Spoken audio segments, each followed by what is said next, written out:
Quantas vezes você entrou na igreja carregando dores antigas, preocupações que pesam no peito, lembranças que te apertam a alma, e, na hora mais sagrada da missa, simplesmente não soube o que fazer com tudo isso? Quantas vezes o sacerdote elevou o cálice e você sentiu que suas palavras eram pequenas demais diante do tamanho da sua dor? Já viveu isso?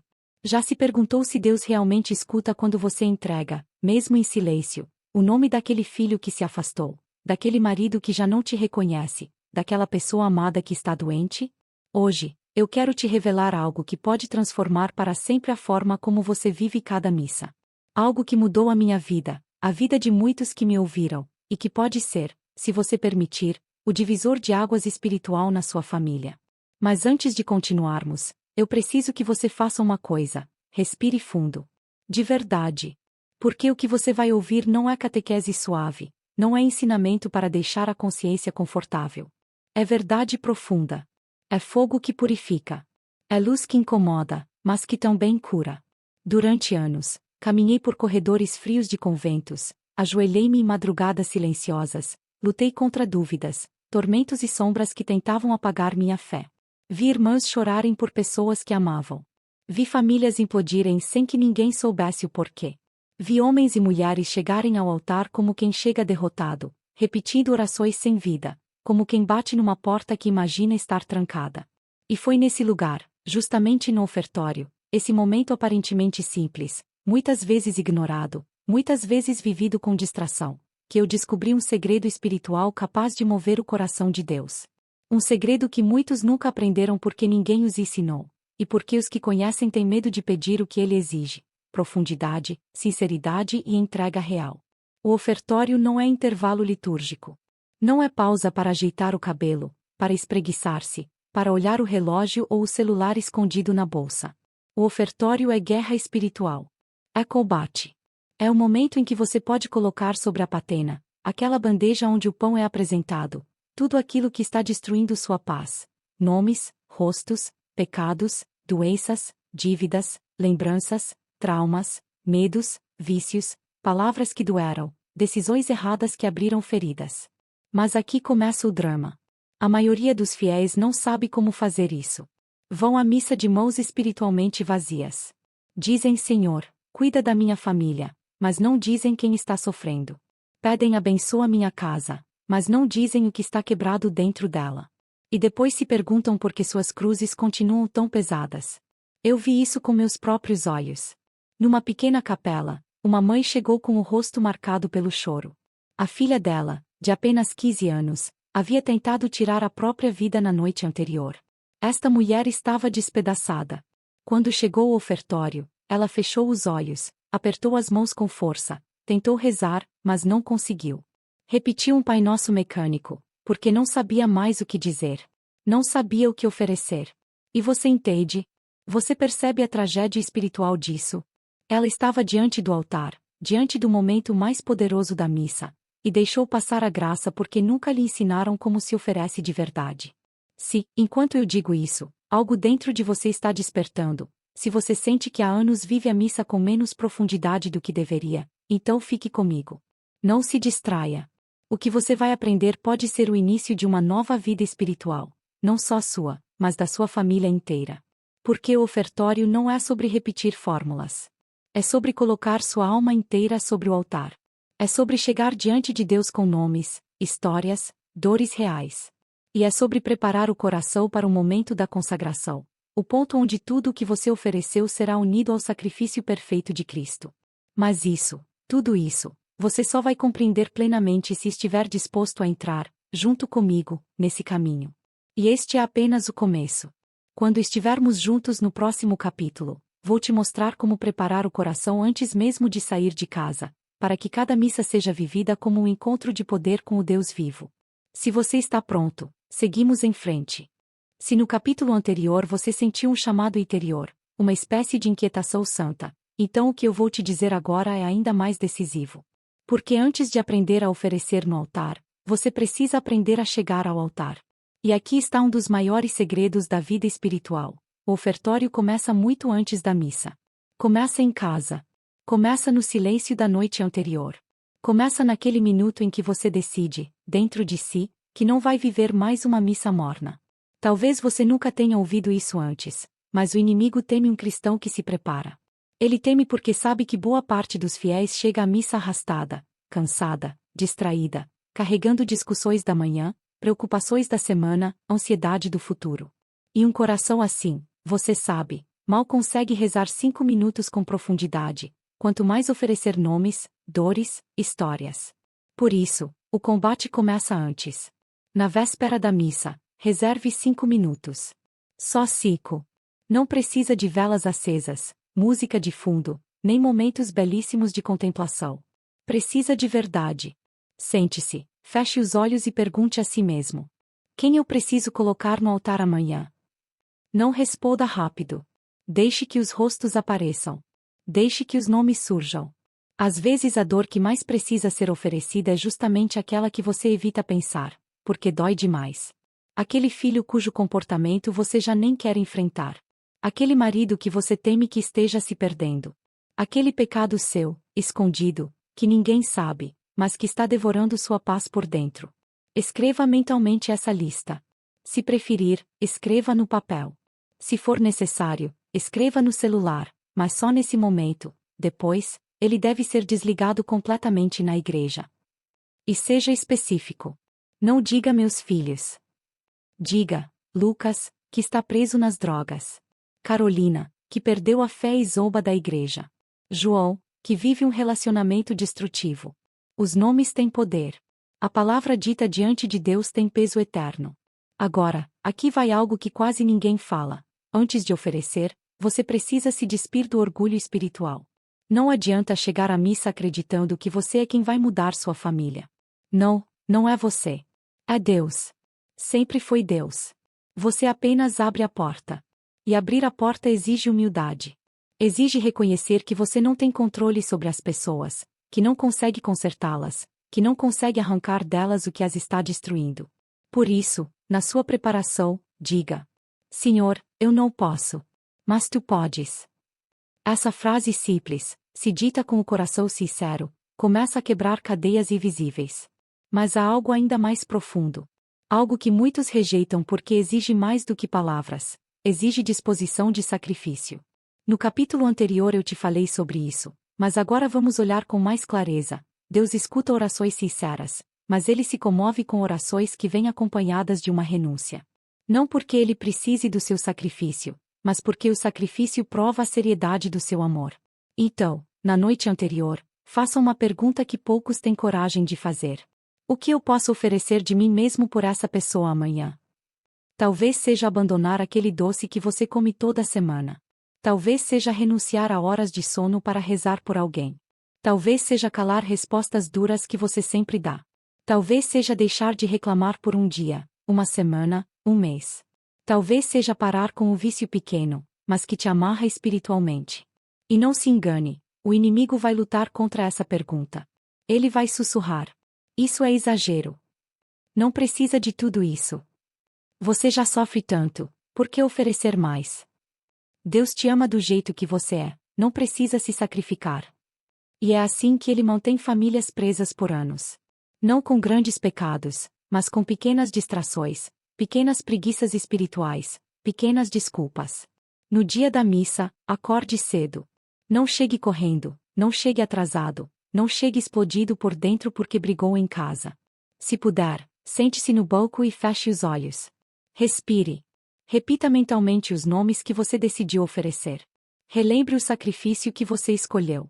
E aqui vai algo importantíssimo. Não vá para a missa como espectador. Vá como intercessor. Você não está indo assistir. Você está indo lutar. Você está indo entregar almas nas mãos de Deus. E não subestime isso. Cada missa vivida assim tem um peso espiritual incalculável. Quantas mães, quantas salvaram seus filhos por meio dessas ofertas? Quantos pais impediram a destruição de seus lares porque decidiram, por amor, oferecer suas próprias renúncias? Quantas esposas viram a conversão de seus maridos porque derramaram oração fiel no ofertório, domingo após domingo? Você vai ver, ao longo deste caminho, que não importa o quão distante uma pessoa esteja, quando alguém a oferece com sinceridade, com dor, com verdade, com sacrifício, Deus abre caminhos onde só havia desespero. Neste capítulo, eu te dei o primeiro passo, a preparação.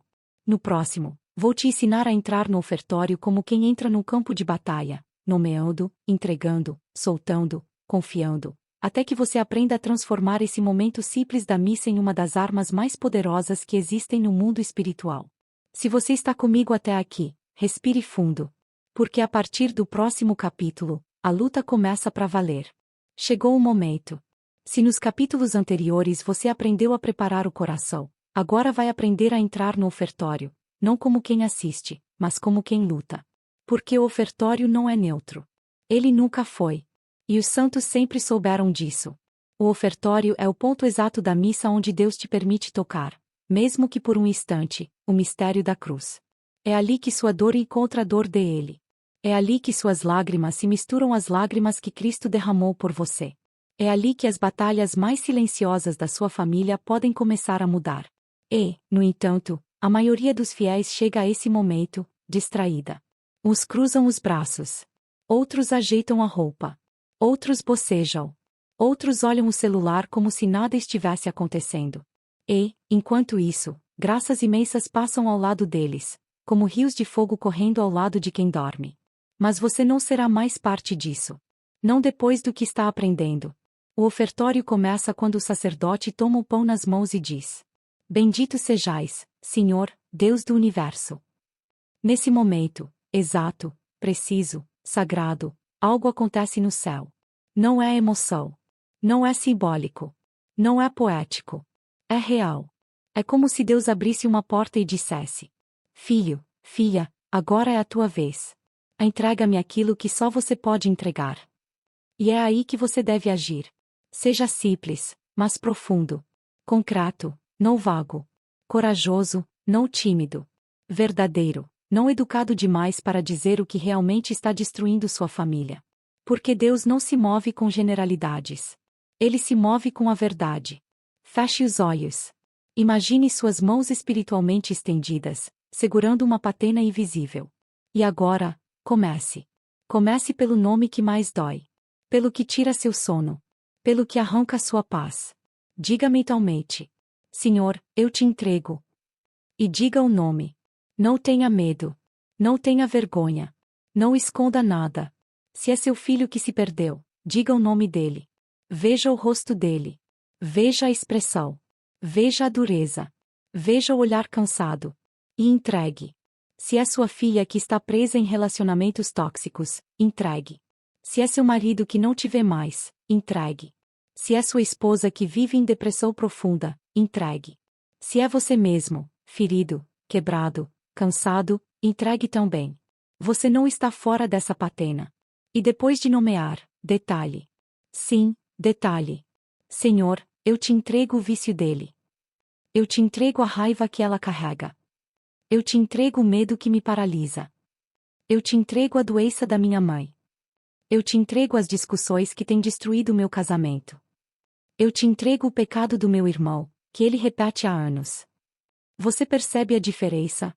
Não é oração genérica. É intercessão verdadeira. Mas há um ponto crucial. Depois de entregar, você deve soltar. E aqui está onde muitos fracassam. Eles entregam. Mas, ao sair da igreja, pegam de volta a preocupação. Entregam. Mas passam o resto do dia tentando controlar a situação. Entregam. Mas continuam se angustiando, duvidando, se debatendo como se Deus não tivesse escutado. Isso anula a força espiritual da oferta. Porque oferecer não é só dizer. É confiar. Então, depois de nomear cada situação, faça um ato interior de abandono. Senhor, eu solto. Não é mais meu peso. É teu. Não é teatro. Não é autoajuda. É fé. E quando você fizer isso, pela primeira vez, vai sentir algo diferente. Como se um peso invisível saísse das suas costas. Como se um espaço se abrisse dentro de você. Esse espaço é onde a graça entra. Agora, aqui vem algo poderosíssimo.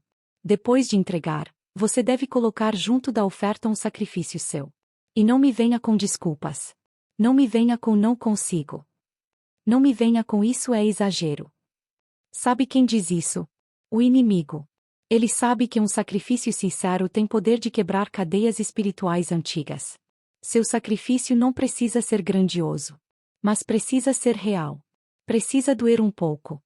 Precisa tocar seu ego, seu conforto, sua rotina. Pode ser renunciar a um doce. Renunciar a uma série. Renunciar a reclamar por uma semana. Renunciar ao orgulho. Renunciar à procrastinação. Renunciar às palavras duras. Renunciar ao descanso extra. Deus não quer que você sofra. Ele quer ver se você ama. E quando sua oferta é unida ao sacrifício, o céu se move. Agora, imagine. Você está ali, no ofertório, segurando sua patena invisível. Nela estão nomes, dores, histórias. Nela está seu sacrifício. Nela está seu amor. E você entrega tudo a Deus. É nesse instante que muitas vidas começam a mudar. Não porque você é forte, mas porque você finalmente entendeu que não pode fazer isso sozinho. No próximo capítulo, vou te ensinar o que fazer durante a consagração, o momento mais poderoso de toda a missa, para que tudo aquilo que você colocou sobre a patena seja unido, de maneira sobrenatural, à própria oferta de Cristo no altar. Se o ofertório é a entrega, a consagração é um milagre. E é ali, exatamente ali, que muitas histórias mudam para sempre. Agora chegamos ao momento mais sagrado, mais decisivo, mais poderoso de toda a missa. O momento que muitos vivem distraídos, e, sem perceber, deixam escapar graças que poderiam transformar destinos eternos. E eu preciso que você ouça com toda a atenção da sua alma. A consagração é o ponto onde tudo o que você ofereceu no ofertório é unido ao sacrifício perfeito de Cristo. Não é metáfora. Não é símbolo vazio. Não é lembrança poética. É real. É místico. É onde o céu se abre e toca a terra. É onde sua intercessão se encontra com o sangue do Cordeiro. E, se você viver esse momento com fé verdadeira, nada na sua vida espiritual continuará igual. Quando o sacerdote eleva a hóstia, algo acontece no invisível. Algo que os olhos humanos não veem, mas que o inferno sente. As trevas estremecem, porque sabem que ali está a presença real, corpo, sangue, alma e divindade, do próprio Deus. E é precisamente nesse momento que você deve agir como intercessor. É agora que a batalha chega ao auge. Mas antes de te ensinar o que fazer, preciso te dizer o que não fazer. Durante a consagração, você não pode olhar para o lado, pensar no almoço, observar quem chegou atrasado, mexer no celular, revisar mentalmente problemas, deixar a mente vagar como se nada estivesse acontecendo. Se você faz isso, perde o que há de mais precioso na missa. Perde o instante em que suas ofertas são tocadas pelo próprio Deus. Perde a chance de derramar graça sobre quem você ama. E, deixando claro, isso não é para te humilhar. É para te acordar. Porque muitos fiéis passam anos, décadas, séculos interiores vivendo a consagração como se fosse uma pausa. E depois reclamam porque nada muda. Mas você não é mais essa pessoa. Quando o sacerdote pronuncia: tomai, todos, e comei. Feche os olhos, a menos que olhar para a hóstia te ajude a manter o foco, e faça exatamente o que vou te ensinar agora. Visualize a pessoa por quem você está intercedendo. Veja o rosto dela. Veja as expressões. Veja sua dor, sua confusão, sua rebeldia, sua doença, seu medo. Não fuja disso. Torne-a real diante de você, como se a estivesse segurando pelas mãos. E agora, escute com atenção. Quando o sacerdote levantar a hóstia, você também vai elevar essa pessoa, espiritualmente, junto com Cristo. Não é teatro. Não é imaginação vazia. É intercessão sacramental. Diga silenciosamente ao Pai: aceita, Senhor, esta vida que te apresento, assim como aceitaste o sacrifício de teu filho. Transforma-a com o mesmo poder com que transformas este pão em corpo. Repita se necessário. Mas não de forma ansiosa. Repita como quem fala com fé. E agora, o passo mais profundo. Imagine essa pessoa sendo colocada dentro do lado aberto de Cristo, na chaga do peito, na ferida do amor. Imagine-a entrando ali, como se estivesse sendo envolvida pelo sangue que jorra para a salvação do mundo. Imagine essa dor sendo lavada, essa alma sendo tocada, essa ferida sendo curada. Não importa se essa pessoa está distante. Não importa se ela rejeita a fé. Não importa se ela te despreza. Não importa se ela disse que nunca mudará. Cristo pode tocar o inalcançável. Cristo pode entrar onde você não pode. Cristo pode transformar o que você acha impossível. E é por isso que este momento é tão decisivo. Agora, aqui vai uma verdade forte, mas absolutamente necessária. Se você vive a consagração com presunção, achando que Deus é obrigado a fazer o que você quer, sua oração não passa do teto. A consagração não é ritual mágico. Não é fórmula automática. Não é barganha espiritual. O que você está fazendo é se unir à vontade de Deus. É entregar, confiar, abandonar.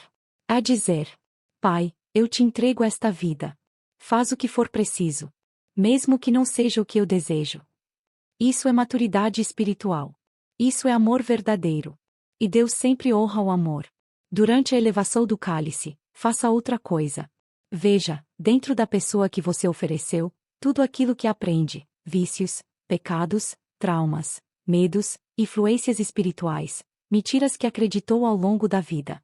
E coloque tudo isso dentro do sangue de Cristo, que é derramado pelo sacerdote naquele momento. Diga silenciosamente: Senhor, lava com teu sangue aquilo que eu não posso mudar. E permita que Deus faça o resto. Porque, naquele instante, você está participando da renovação do sacrifício do Calvário. E quando você oferece alguém dentro do Calvário, é impossível que essa alma permaneça sem graça. A forma como ela responderá é mistério. Mas que graça toca, isso é certo. Depois que o sacerdote colocar novamente a hóstia e o cálice sobre o altar, permaneça em silêncio. Não encha sua oração de palavras ansiosas. Não tente controlar o que Deus vai fazer. Apenas fique ali, presente, entregue, confiante. Esse silêncio é mais poderoso do que 1000 orações agitadas. No próximo capítulo, vou te ensinar o que fazer depois da consagração, especialmente após a comunhão, para que a presença de Cristo dentro de você se torne força viva, intercessora e transformadora para aqueles que você trouxe ao altar. Muitos param no meio do caminho. Mas você vai aprender a ir até o fim, porque é aí que os milagres começam a germinar. Se você chegou até aqui, então já sabe que o ofertório é entrega. E a consagração é o encontro entre a sua oferta e o sacrifício de Cristo. Mas muitos fiéis param exatamente aí. Eles fazem tudo certo no início. E depois, na hora mais íntima, mais preciosa, mais delicada, a comunhão, vivem como se nada tivesse acontecido. E isso, meu irmão, minha irmã, é como abrir a porta do céu e sair antes de entrar. Porque o momento após a consagração é onde Cristo age dentro de você, de modo silencioso, profundo, sobrenatural. E é justamente aí que você precisa permanecer desperto. Quando chega a hora da comunhão, vá ao altar com calma, com reverência, com consciência. Não vá como quem pega algo. Vá como quem recebe alguém. Quando o corpo de Cristo toca sua língua ou repousa em suas mãos, saiba. Ele entrou em você. Ele está fisicamente presente no seu interior. Ele está vivo dentro de você. E isso não é poesia. É a maior realidade do universo. Assim que você voltar para o seu banco, sente-se ou ajoelhe-se em silêncio. Feche os olhos. Respire devagar. Não permita que nada te distraia. Este é o momento onde muitos desperdiçam a graça. Ficam olhando para os lados, se ajeitando, pensando no que vão fazer depois da missa, coçando a bolsa, mexendo no cabelo, como se Cristo não estivesse ali, dentro deles, batendo a porta do coração. Mas você não fará isso. Você sabe mais agora. Quando você comunga, você se torna santuário vivo. É Cristo, dentro de você, intercedendo junto com você. Então faça isso. Feche os olhos e diga em silêncio: Jesus, agora que estás dentro de mim, vai tu mesmo ao encontro daquela pessoa que te entreguei. Toca o que eu não posso tocar. Alcança o que eu não alcanço. Cura o que eu não sei curar. Fale com ele como com alguém muito próximo. Não com frases ensaiadas. Não com fórmulas prontas. Mas com verdade. Se a pessoa é seu filho, diga: vai ao coração dele, Senhor. Entra onde eu não sei entrar. Se é sua esposa, diga: toca essa tristeza que eu não sei consolar. Se é seu marido, diga: alcança esse lugar onde minhas palavras não chegam. Se é você mesmo, diga: cura em mim aquilo que eu escondo até de mim. Não tenha medo. Não tenha pressa. Não tenha vergonha. Esse é o único momento da missa em que Cristo está fisicamente dentro de você, e você pode falar com ele no silêncio mais íntimo da alma. Agora escute. Depois da comunhão, existe algo muito importante que quase ninguém faz. Agradeça. A gratidão abre portas espirituais que a súplica não abre. A gratidão inflama o coração de Deus. A gratidão ilumina o caminho da fé. Diga: obrigado, Senhor, porque me ouviste. Obrigado porque estás agindo, mesmo que eu não veja. Obrigado porque te entreguei tudo, e tudo está nas tuas mãos. Isso não é fantasia. Isso é maturidade espiritual. Isso é fé adulta. E a fé adulta move montanhas. Mas aqui vai uma verdade que os santos conhecem bem. A graça precisa de continuidade. Muitos fazem tudo certo na missa. E depois, ao sair da igreja, jogam no chão tudo o que viveram. Voltam aos mesmos comportamentos. Às mesmas irritações. Às mesmas respostas duras. Às mesmas reclamações. Ao mesmo pessimismo. E a graça, que estava pronta para germinar, fica sufocada. Por isso, quando você sair da igreja, carregue consigo um propósito pequeno, mas real, ligado àquela pessoa que você ofereceu. Não precisa ser algo extremo. Não precisa ser algo perigoso. Não precisa ser algo que destrua sua saúde ou sua paz. Deus não quer sacrifícios destrutivos. Ele quer disponibilidade. Pode ser. Hoje não vou reclamar. Hoje vou ser mais paciente. Hoje vou rezar um Pai Nosso por aquela pessoa. Hoje não vou julgar. Hoje vou evitar aquela atitude que sempre me derruba. Pequenos atos, feitos com amor, têm um poder imenso quando unidos à graça da Eucaristia. No próximo capítulo, você vai aprender algo que poucos compreendem. Como perseverar quando as respostas não aparecem imediatamente. Como manter a fé quando os frutos demoram. Como não desistir, porque é justamente aí que muitos caem. E é aí que Deus prepara os maiores milagres. Agora que você já sabe como oferecer, como entregar, como elevar e como acolher Cristo dentro de si, chegamos à parte mais difícil, e a mais esquecida pelos fiéis, a perseverança. Sim, porque muitos vivem um ofertório cheio de fé, uma consagração intensa, uma comunhão profunda. Mas, quando passam dias, semanas ou meses sem ver resultado, começam a duvidar. Começam a desanimar. Começam a pensar: será que Deus me ouviu? Será que fiz tudo errado? Será que perdi meu tempo? E nada disso é verdade. Mas é exatamente esse o momento que o inimigo mais aproveita. Ele sabe que muitas almas não precisam de grandes quedas para desistirem. Basta um pouco de silêncio de Deus, um pouco de demora, um pouco de frustração. E então, ele sussurra: viu? Não funcionou. Você se esforçou à toa. Deus não liga para você. Essas frases são flechas. E, se você não vigiar, elas perfuram a fé. Mas eu te digo, em nome da experiência e da verdade espiritual: nenhuma missa oferecida com sinceridade se perde. Nenhuma. A graça pode ser silenciosa. A graça pode ser lenta. A graça pode agir por caminhos invisíveis. Mas a graça age. Sempre. Eu quero que você imagine o seguinte: uma gota de água cai sobre uma pedra dura. A primeira gota não deixa marca. A segunda também não. A terceira parece inútil. A 10ª não muda nada. A 100ª continua igual. Mas, depois de muitas, muitas gotas, a pedra se abre. Assim é a intercessão perseverante. Assim é o ofertório fiel. Assim é cada consagração vivida com intensidade. Nada parece mudar no começo. Mas no invisível, Deus está cavando, preparando, amolecendo, iluminando, limpando, reconstruindo. E quando a graça finalmente encontra a fissura, tudo desaba. E o milagre chega. Mas para que isso aconteça, você precisa aprender algo muito importante. A fé verdadeira não coloca prazos. A fé verdadeira diz: Senhor, estou aqui. Vou te oferecer esta pessoa quantas vezes forem necessárias. Até o último dia da minha vida. Porque te amo e sei que és fiel.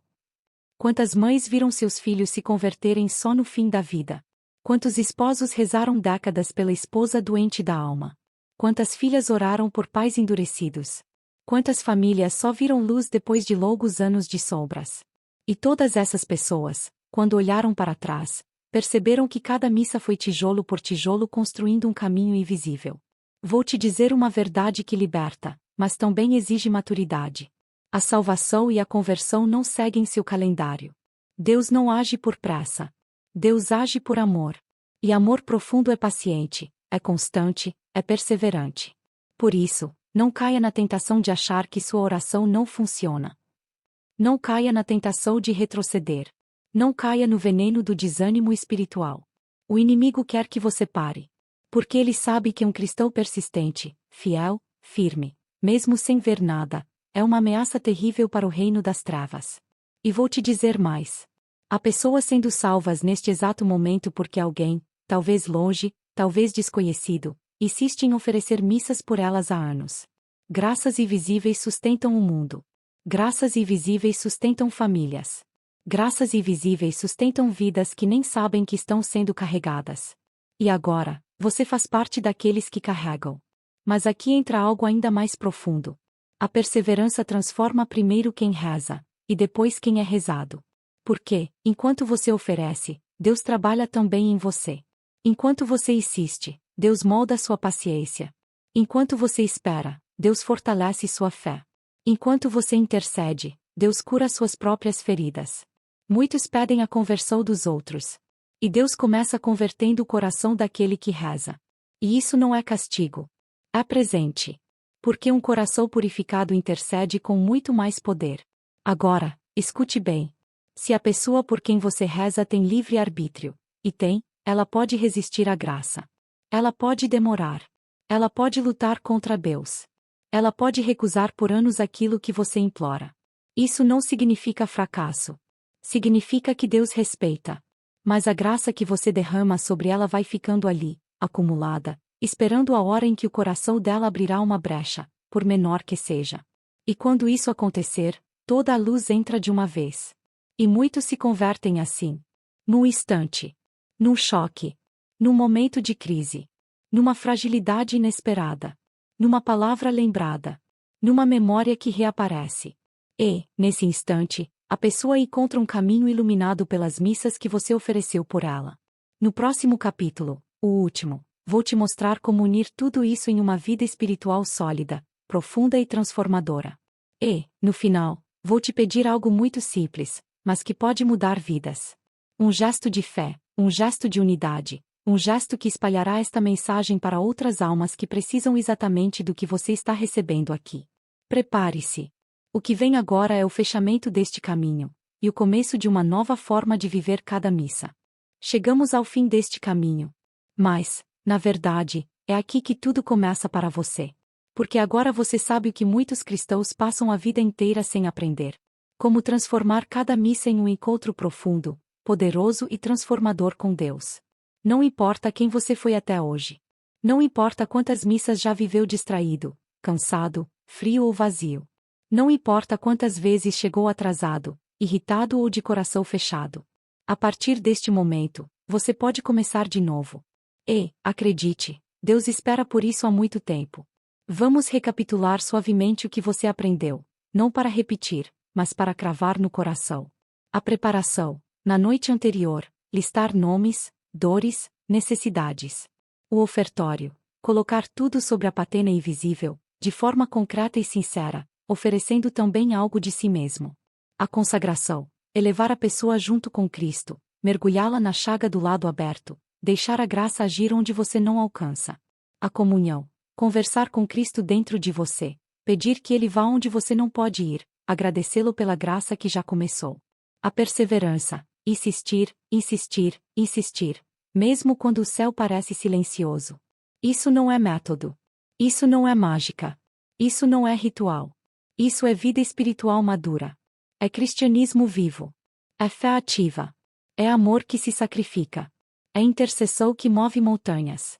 E agora, você está pronto para viver cada missa como um guerreiro espiritual, e não como um espectador.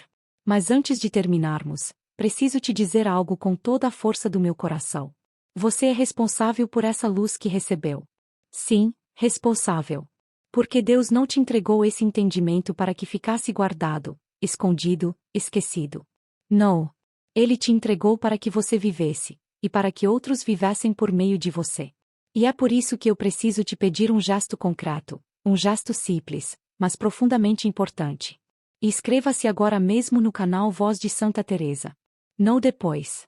Não quando lembrar. Não quando der tempo. Mas agora. Porque este canal existe para formar almas como a sua. Almas que não aceitam tibieza. Almas que querem profundidade. Almas que desejam combater por aqueles que amam. Almas que sabem que a fé não é teoria, é fogo, é entrega, é batalha. Ao se inscrever, você não está apenas apertando um botão. Você está dizendo: Senhor, eu quero continuar aprendendo. Eu quero crescer. Eu quero ser fiel. Eu quero viver cada missa com força, coragem e verdade. E também está ajudando esta mensagem a alcançar outros que precisam desesperadamente ouvir o que você ouviu aqui. Pessoas que estão na beira de desistir. Famílias que estão se quebrando. Almas que estão sofrendo no silêncio. E que podem ser salvas por um vídeo, por um ensinamento, por uma luz. Agora, antes de encerrar, eu quero que você faça algo muito simples, mas poderoso. Feche os olhos. Respire fundo. E diga silenciosamente: Senhor, a partir de hoje, eu nunca mais vou desperdiçar um ofertório. Repita se for preciso. Diga com decisão. Diga com fé. Diga como quem sabe que o céu está ouvindo. Porque está. E um dia, sim, um dia, quando você chegar à eternidade, verá rostos, ouvirá nomes, e encontrará almas que olharão nos seus olhos e dirão: Obrigado. Foi aquela missa. Foi aquela oferta. Foi aquela consagração. Foi aquele sacrifício que você fez em silêncio, que me trouxe de volta. E naquele dia, você entenderá que cada lágrima valeu a pena. Cada sacrifício valeu a pena. Cada missa vivida com amor valeu a pena. Eu caminhei com você até aqui. Agora, você caminha com Deus. E eu espero, de coração, que um dia você possa me dizer: Teresa, eu fiz. Eu vivi cada missa com verdade. E Deus mudou tudo. Que assim seja.